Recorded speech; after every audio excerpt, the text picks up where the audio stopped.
अस्सलाम वालेकुम। This is the ninth video in the series passive voice.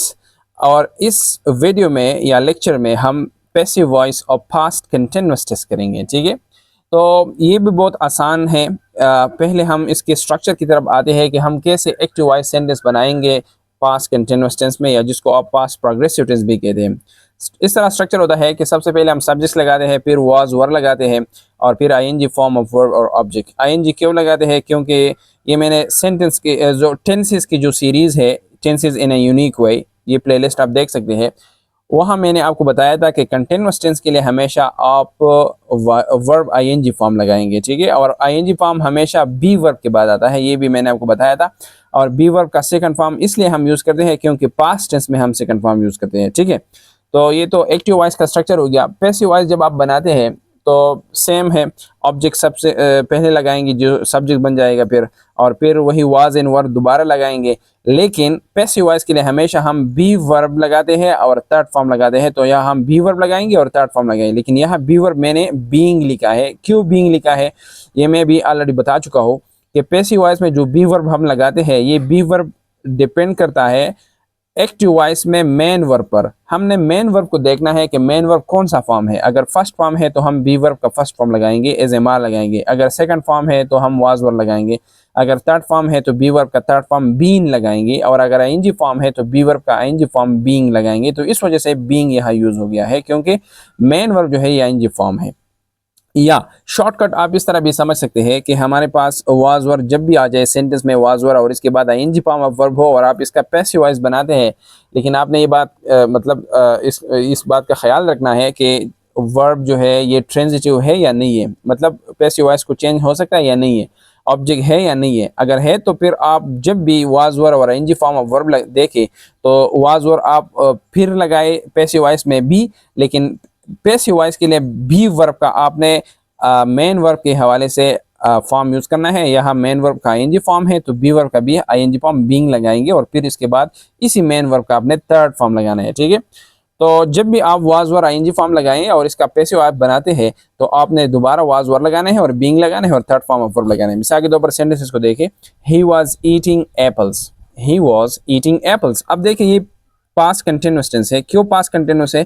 ING form of verb use हुआ है जिसको कंटिन्यूअस टेंस में हम इस्तेमाल करते हैं, और वाज सेकंड फॉर्म है तो वाज सेकंड फॉर्म हम पास्ट टेंस में यूज करते हैं। तो वाज सेकंड फॉर्म है, इसके लिए हम पास्ट का नाम देते हैं, और कंटिन्यूअस के लिए आईएनजी फॉर्म के लिए हम कंटिन्यूअस का नाम देते हैं, तो पास्ट कंटिन्यूअस है। अब जब हम इसका पैसिव वॉइस बनाते हैं तो ये सब्जेक्ट हो गया, ये वर्ब हो गया, ये ऑब्जेक्ट हो गया। और पैसिव वॉइस में हम क्या करते हैं, हम ऑब्जेक्ट को सब्जेक्ट की जगह लाते हैं और सब्जेक्ट को ऑब्जेक्ट की जगह, और फिर ये already helping verb active voice में है। जो भी helping verb already active voice में हो, पैसिव वॉइस में भी वही हेल्पिंग वर्ब आपने यूज करना है। लेकिन पैसिव वॉइस के लिए एक और भी हेल्पिंग वर्ब बी वर्ब का आप लगाना है, जो कि मेन वर्ब पर डिपेंड करता है। ये मैं बार बार बता रहा हूँ। सो एप्पल्स हम लगाएंगे, ऑब्जेक्ट सबसे पहले लगाएंगे। एप्पल्स, एप्पल्स प्लूरल है तो इसके बाद हम प्लूरल वर्ब वर्ड लगाएंगे, वाज नहीं लगाएंगे। यहाँ वाज इसलिए था क्योंकि ही सब्जेक्ट जो था सिंगुलर था। अब एप्पल्स प्लूरल है तो वर्ड लगाएंगे, और वर्ब जब हमने लगाया तो फिर बी वर्ब की बारी है, और बी वर्ब हम बीइंग लगाएंगे क्योंकि मेन वर्ब आईएनजी फॉर्म है और ये भी आईएनजी फॉर्म होना चाहिए कंटीन्यूअस टेंस के लिए।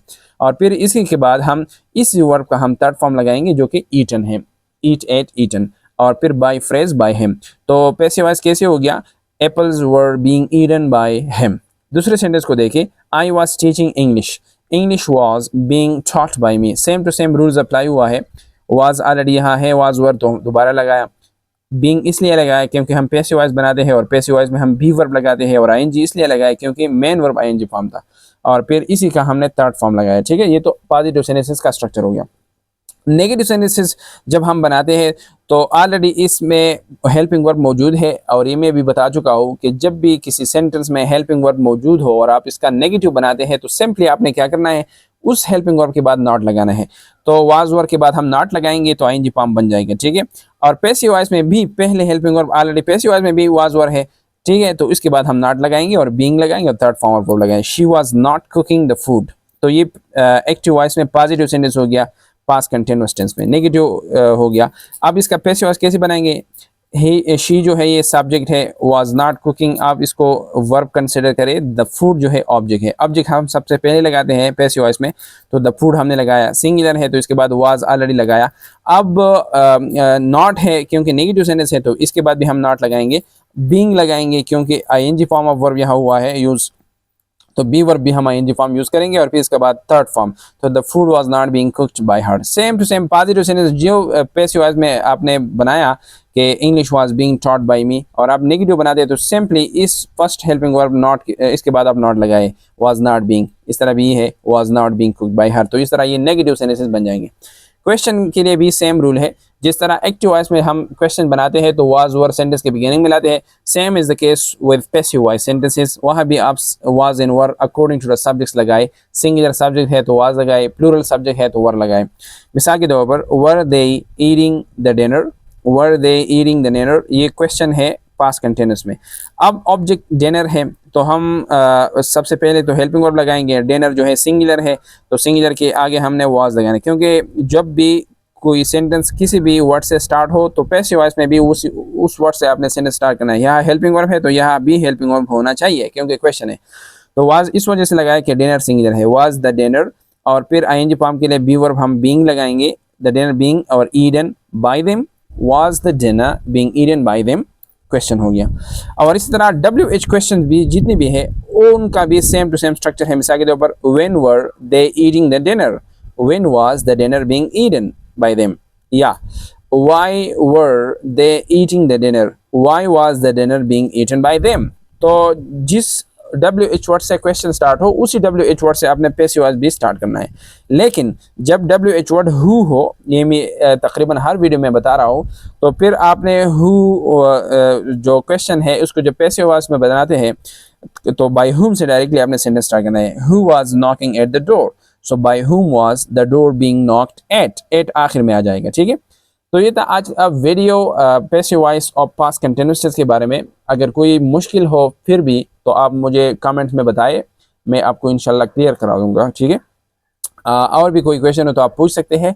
अगर ये वीडियो अच्छी लगी हो तो इसको लाइक करें, इसके ऊपर कमेंट दें ताकि मुझे भी पता चले कि आपको मेरे वीडियो कैसे लग रहे हैं। और अभी तक अगर आपने मेरा YouTube channel Tariq English diary को सब्सक्राइब नहीं किया है तो प्लीज़ उसको भी सब्सक्राइब करें। Thank you for watching.